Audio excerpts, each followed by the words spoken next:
السلام علیکم۔ یہ ایک اہم سوال آ گیا ہے۔ گو کہ قربانی کے موضوع پر میں 3 حصوں میں درس دے چکا ہوں، واضح کر دیا، لیکن اس کے باوجود لوگوں کے سوالات ختم نہیں ہوتے ہیں۔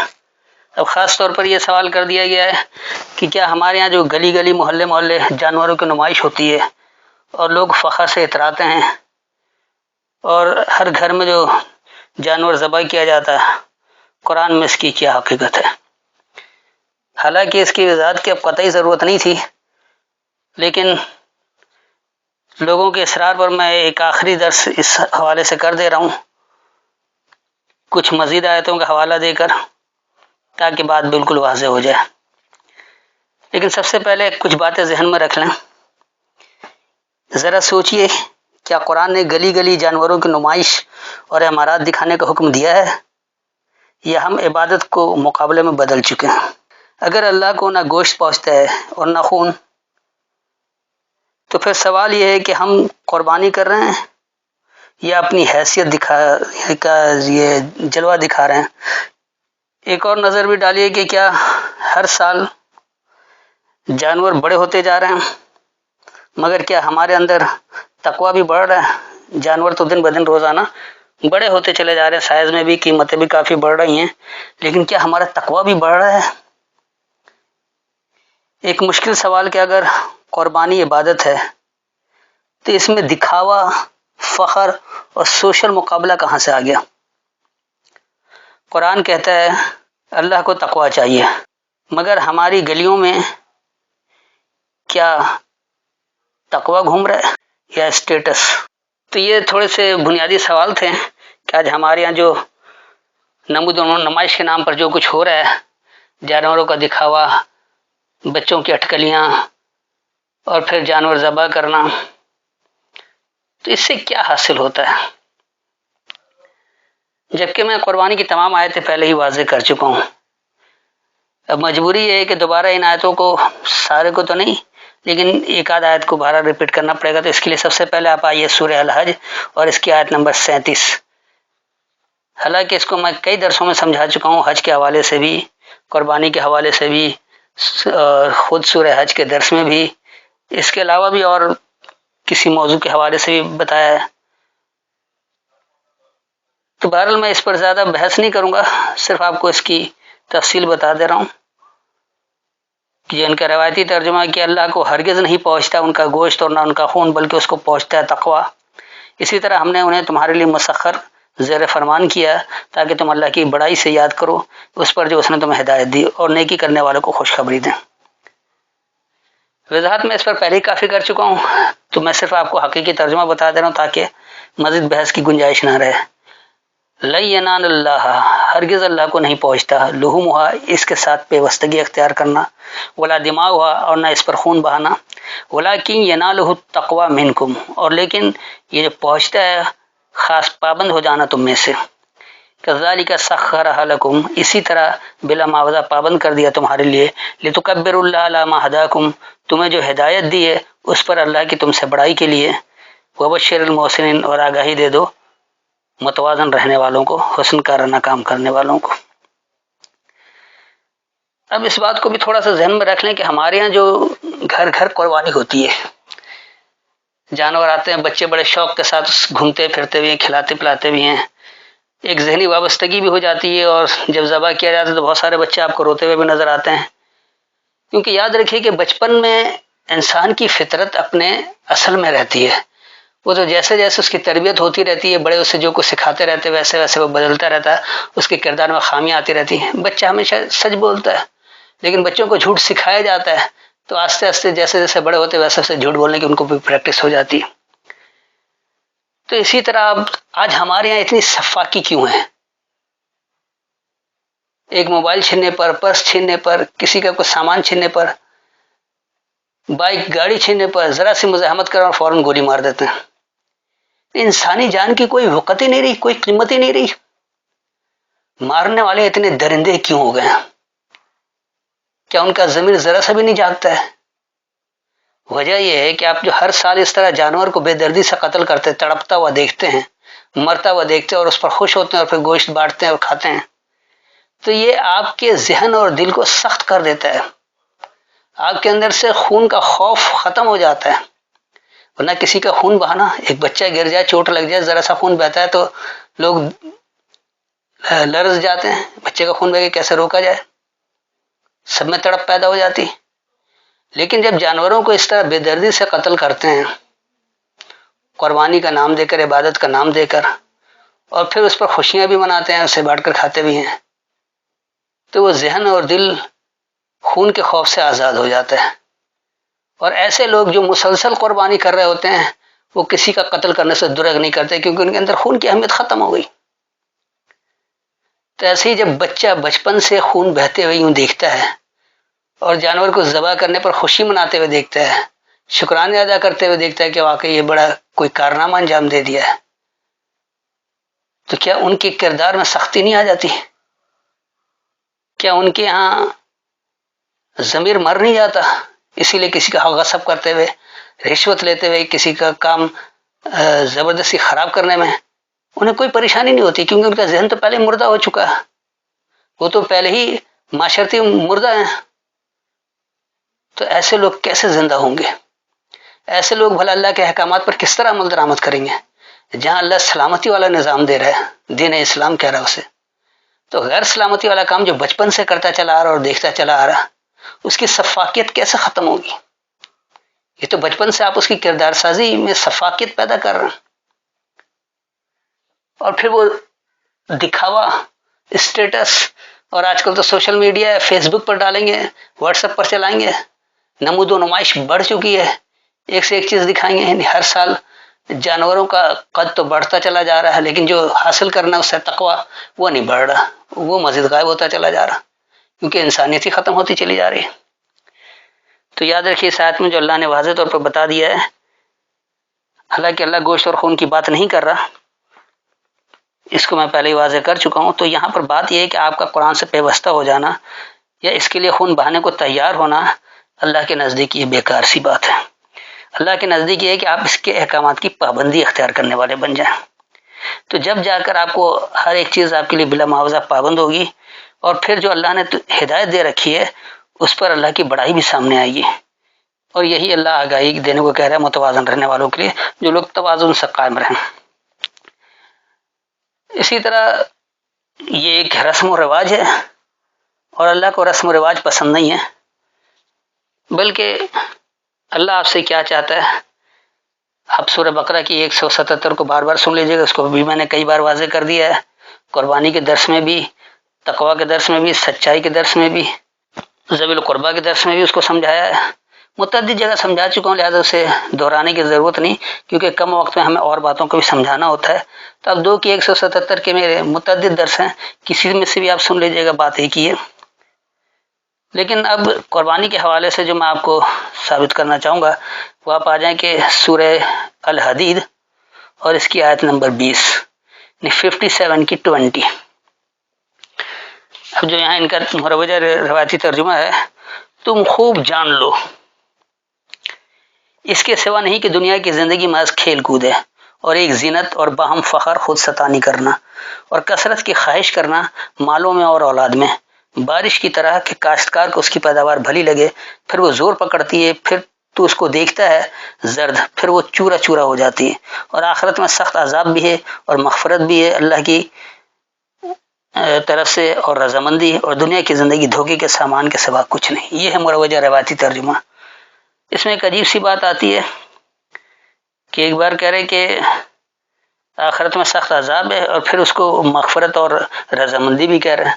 تو دونوں متضاد باتیں ایک آیت میں کیسے جمع ہو سکتی ہے؟ اس بات کو، اس آیت کو ذرا اچھی طرح سے سمجھ لیں، اس سے آپ کا فخر و غرور اور دکھاوا یہ سب مان پڑ جائے گا، کیونکہ اللہ کے حکم ہی نہیں ہے. اس آیت کی کھلی خلاف ورزی. تو اللہ کیا کر کے اعلموا انما الحیات الدنیا، خوب اچھی طرح علم رکھ لو، خوب اچھی طرح جان لو، تمہیں یہ علم ہونا چاہیے کہ یہ کہ جو دنیا کی زندگی ہے لعب و لہو، لعب کہتے ہیں باطل کی طرف متوجہ ہونے کو، اور لہو کہتے ہیں حق سے روگردانی، یعنی آپ حق سے توجہ ہٹا کر باطل کی طرف متوجہ ہو جائیں. وزینت نمود و نمائش، و تفاخر اور فخر کرنا، بینکم تمہارے درمیان، و تکاثر فی الاموال والاولاد اور تمہارا حد سے زیادہ بڑھنا مالوں میں اور اولاد میں. کمثل غیث، غیث کہتے ہیں مدد کے لیے پکارنے کو، ہاتھ پکڑ لینے والے کو. اسی سے غوث اعظم بھی نکلا ہے، کیونکہ یہ تو غوث اعظم کو اللہ کا ہاتھ پکڑوا کے گرنے سے بچا رہے ہیں. اللہ نے کسی کو نہیں کہا، یہ لوگوں کی بناوٹی بات ہے. تو اللہ مثال دے رہا ہے کمثل غیث، ایسے ہاتھ پکڑنے کی مثال کی طرح، ایسی مثال ہے. عجب الکفار، خوب بھلی لگتی ہے انکار کرنے والوں کو. نبات ہو، اس کا پروان چڑھنا یا اس کا اگانا. ثم یہیجو، پھر وہ سرسبز ہو جاتا ہے، برنگیختہ ہو جاتا ہے، یعنی کہ نمایاں ہو جاتا ہے. فتراہ مصفرن، تم دیکھتے ہو اسے سنہرا. اس کو زردی مائل بھی کہتے ہیں. تو آپ دیکھ لیں ایسے لوگ جو کسی کو غوث بنا لیتے ہیں اللہ کے علاوہ، حالانکہ وہ انکار کرنے والے ہیں، لیکن ان چیزوں کو اگانا ان کے لیے بڑا بھلا ہے. اور وہ سے بڑے لہلہا جاتے ہیں کہ واہ دیکھو پیر صاحب نے میرا ہاتھ پکڑ لیا اور میں کہاں سے کہاں نکل گیا. نظر کرم ہے جی ان کی. اور وہ اسے بڑا سنہرا دیکھتے ہیں کہ ہم نے جب سے پیر کو پکڑا ہے، جب سے ہماری ترقی ہو گئی، ہمارے کاروبار میں آمدنی میں اضافہ ہو گیا. ثم یکون حطما، پھر وہ چورا چورا ہو جاتا ہے. بالآخر چورا چورا بھی ہو جاتا ہے، لیکن ان کے عقائد ختم نہیں ہوتے ہیں. پیر صاحب سے کوئی غلطی ہو گئی نہیں، ہم سے غلطی ہو گئی کہ ہم نے پیر کا احترام نہیں کیا، اس سے اب ہماری دولت چھن گئی. تو اللہ کہہ رہا ہے کہ وفی الآخرۃ عذاب شدید، اور آخرت میں سخت سزا ہے، کیونکہ یہ لوگ شرک کر رہے ہیں، ملاوٹ کر رہے ہیں اللہ کے احکامات میں، لہذا ان کے لیے آخرت میں سخت سزا ہے. ومغفرۃ من اللہ ورضوان، اور حفاظت ہے اللہ سے باہمی رضامندی. جو اللہ آپ کو حکم دے رہا ہے آپ اسی کے مطابق اگر عمل کر رہے ہیں تو یہاں آپ کی حفاظت ہے اور رضامندی، کیونکہ آپ اللہ سے راضی ہو رہے ہیں اور اللہ آپ سے راضی ہو رہا ہے. وما الحیات الدنیا، اور جو یہ دنیا کی زندگی ہے، الا متاع الغرور، صرف دھوکے کا نظریہ ہے. اس آیت میں یاد رکھیے اللہ بہت واضح طور پر ہدایت دے رہا ہے کہ جان لو یہ جو دنیا کی زندگی ہے یہ باطل کی طرف متوجہ ہونا ہے اور حق سے منہ موڑنا ہے، حق سے ریگردانی کرنا ہے، حق کو رد کر دینا ہے. اسی کو کھیل کود کی طرف متوجہ ہونا بھی کہتے ہیں. جب آدمی کھیل کود کی طرف جاتا ہے تو اس سے حق باطل کی کوئی تمیز نہیں رہتی. اور وہ آرائش و زیبائش ہے اور تمہارے درمیان تمہارا فخر ہے، مال اور اولاد میں تمہارا زیادہ ہونا. تو آج جو گلی گلی جانوروں کی نمائش ہو رہی ہے یہ اپنے مال کی نمائش ہے، اپنے مال کی آرائش اور زیبائش دکھانا ہے. اب اس میں یقینی سی بات ہے کہ کہیں اولاد زیادہ ہیں، اس کے حوالے سے مزید زیادہ دکھاوا ہے. تو دراصل ایسے لوگوں کی پکارنے کی مثال ہے، یعنی لوگ اس طرح لوگوں کو پکار رہے ہیں کہ وہ غیر اللہ کو پکارنے پر آ جاتے ہیں، جو کہ شرک ہے. لیکن انکار کرنے والوں کو بہت اچھا لگتا ہے، بہت ہی بھلا لگتا ہے، اور وہ ان کے لیے مزید لہلہاتا ہے، برنگیختہ ہو جاتا ہے، سرسبز ہو جاتا ہے جیسے. اور وہ اسے بڑے سنہرے الفاظ میں کہتے ہیں کہ دیکھو ہم نے جب سے پیر صاحب کا ہاتھ پکڑا ہے، جب سے ہماری ترقی ہو گئی، روزگار میں اضافہ ہو گیا، کاروبار میں اضافہ ہو گیا، ڈھیر بار ہے. اب تو گوبر میں بھی ہاتھ لگاؤ سونا بن جاتا ہے. پہلے سونا میں ہاتھ لگاتے تھے تو وہ بھی گوبر بن جاتا تھا. اس طرح کی لوگوں کی ذہنیت ہو گئی ہے کہ غیر اللہ کو پکار کر، اور اگر ان کی دولت میں کچھ اضافہ ہو گیا، کوئی نفع حاصل ہو گیا تو فوراً اس کو پیر کی طرف منسوب کر کے یا اپنے اس عقائد کی طرف متوجہ کر کے، جس عقیدے کے تحت وہ لوگ کوئی منت مانتے ہیں یا کچھ کرتے ہیں، ان چیزوں کو پروان چڑھانا، ان چیزوں کو اگانا ان کے لیے بہت بھلا ہوتا ہے اور وہ اس سے بڑے خوش بھی ہوتے ہیں، اور اس سے وہ بڑا اپنا سنہرا اصول سمجھتے ہیں کہ یہ ہم نے ایک اچھا فیصلہ کیا تھا زندگی میں کہ آج ہم اس کے نتائج خوشگوار حاصل کر رہے ہیں. حالانکہ پھر وہ ریزہ ریزہ ہو جاتا ہے. کیوں؟ اب اللہ یہ کہہ رہا ہے کیونکہ تم شرک کرتے ہو، اللہ کے احکامات میں ملاوٹ کرتے ہو اور اللہ کے علاوہ کسی غیر اللہ کو پکار لیتے ہو، تو آخرت میں اس کی بڑی سخت سزا ہے. لیکن یاد رکھو جہاں تم اللہ کی رضامندی کے لیے کام کر رہے ہو، جو اللہ تمہیں جو حکم دے رہا ہے اس کی پابندی اختیار کرتے ہو، تو یہ باہمی رضامندی ہے اور اس سے ہی حفاظت ہے. تو اللہ کی حفاظت باہمی رضامندی سے، یعنی اللہ جو ہے کام دے رہا ہے آپ اسی پر عمل کر رہے ہیں، جو اللہ آپ سے چاہتا ہے آپ وہی عمل کر رہے ہیں، اس کو باہمی رضامندی کہتے ہیں. پھر اللہ یہ بھی واضح کر دے کہ دیکھو یہ جو دنیا کی زندگی ہے یہ خاص دھوکے کا نظریہ ہے. تو اس مال و دولت کے پیچھے نہیں پڑو، اس انا اور فخر کے پیچھے نہیں چلو، اس نمود و نمائش کے پیچھے نہیں چلو. لیکن آج ہمارے ہاں سوشل میڈیا ہو، محلہ ہو، سب دکھاوا ہے. کوئی حاجی صاحب بن کر دکھاوا کر رہے ہیں، کوئی قربانی کے بڑے بڑے جانور لا کر دکھاوا کر رہے ہیں. اور یہ سب وہ احساس بھی ختم ہو گیا کہ واقعی کسی بھوکے کو کھلانا ہے، جو روایتی کے طور پر کہا گیا کہ اس سے ان کو بھی گوشت مل جاتا ہے جو کبھی زندگی میں گوشت نہیں کھاتے، سال میں ایک بار کھا لیں. وہ کام بھی نہیں ہوتا. بانٹنے میں ہڈیاں، چھیچڑے، چربی بانٹ دیتے ہیں، اور جو اصل گوشت ہوتا ہے وہ اپنے فریجوں میں بھر لیتے ہیں. آپ دیکھ لیں ہمارے یہاں جتنے بکرا قربانی کرنے والے بکروں کی ران جو وہ سب بڑے افسروں میں ایک دوسرے کے یہاں تبادلہ ہوتا رہتا ہے، ان کی فریج کی زینت بنتی ہے. اور جو غریبوں کو بانٹنے کو ہوتا ہے وہ ہڈی اور چھیچڑے اور وہ گوشت جو کھانے کے قابل نہ ہو وہ سب ہوتا ہے. تو یہ جو دکھاوا، فخر، غرور، یہ سب کچھ اللہ کے یہاں ہرگز قبول نہیں. حالانکہ خود اپنے ترجمے میں کہتے ہیں کہ اللہ کو گوشت پہنچتا ہے اور ناخن پہنچتا ہے، تقویٰ پہنچتا ہے. تو آپ کا جانور تو ہر سال بڑھ رہا ہے، تگڑا ہوتا چلا جا رہا ہے، موٹا ہوتا چلا جا رہا ہے، صحت مند ہوتا چلا جا رہا ہے، سائز میں بھی بڑا ہوتا چلا جا رہا ہے. لیکن کبھی تقویٰ بھی نظر آئے کہ وہ بھی بڑا ہے؟ وہ سرے سے غائب ہو گیا.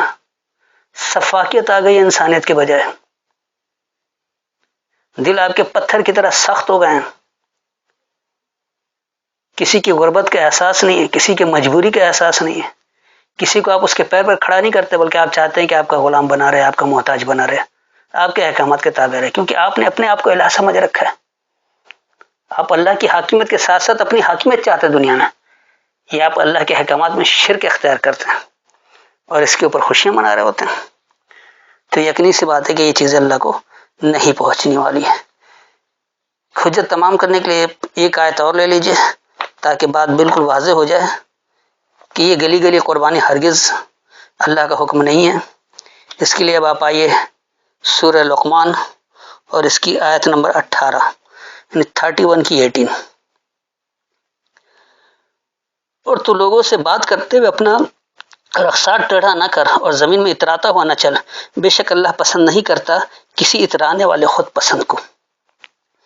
اس روایتی ترجمے سے بھی بات بہت واضح ہے. اس کو بھی اچھی طرح سے سمجھ لیں کہ اللہ کیا کہہ رہا ہے. وَلَا تُصَعِّرْ خَدَّكَ، اور تم ٹیڑھا نہیں کرو اپنے رخساروں کو، لِلنَّاسِ لوگوں کے لیے، وَلَا تَمْشِ فِي الْأَرْضِ مَرَحًا، اور نہیں تم چلو زمین میں اکڑ کر اتراتے ہوئے. ان اللہ، بے شک اللہ، لا یحب، نہیں محبت کرتا، کل مختال فخور، ہر ایک اترانے والے اور فخر کرنے والے سے. تو آج کی جو ہمارے یہاں قربانی ہے، جو گلی گلی دکھاوا ہے، جانوروں کی نمود و نمائش ہے، اور بڑے دھڑلے سے دکھاتے ہیں کہ دیکھو جی ہم اتنا تگڑا جانور لے آئے، اتنے کا لے آئے، اور ایک دوسرے سے بڑھ چڑھ کر بازی لینا چاہتے ہیں کہ اگر اس نے 1 لاکھ کا لیا تو میں 2 لاکھ کا لے کر آؤں گا، اس نے 2 لاکھ کا لیا میں 3 لاکھ کا لوں گا. بس یہ مال کی دوڑ لگی ہوئی ہے، دکھاوا، فخر، اترانا. حالانکہ اللہ اس سے محبت ہی نہیں کرتا. تو آپ کس بات پر اترا رہے ہیں کہ آپ کے پاس پیسہ زیادہ ہے، کہ اللہ صرف دولت مندوں کا ہے؟ نہیں، قربانی بھی تو وہی شخص کرے گا جس کے پاس پیسے ہوں گے. جو غریب بیچارہ ہوگا، جو روزانہ مرغی نہیں خرید سکتا، وہ کیا قربانی کرے گا؟ تو اللہ غریبوں سے نفرت کرتا ہے؟ یہ اللہ غریبوں کا نہیں، اللہ صرف امیروں کا ہے. جتنے احکامات ہیں امیر ہی پورا کر سکتا ہے. تو اللہ کے یہاں بھی اجر و ثواب سارا امیر سمیٹ لے، غریب کے لیے کچھ نہیں ہے. غریب کو کہتے اتنا وظیفہ پڑھ لو، تو ہے وظیفہ تو امیر بھی پڑھ لے گا، وہ وظیفہ بھی پڑھ لے اور یہ کام بھی کر لے، یعنی کہ ڈبل شاہ. اور غریب بیچارہ صرف وظیفہ ٹرکھا رہے یا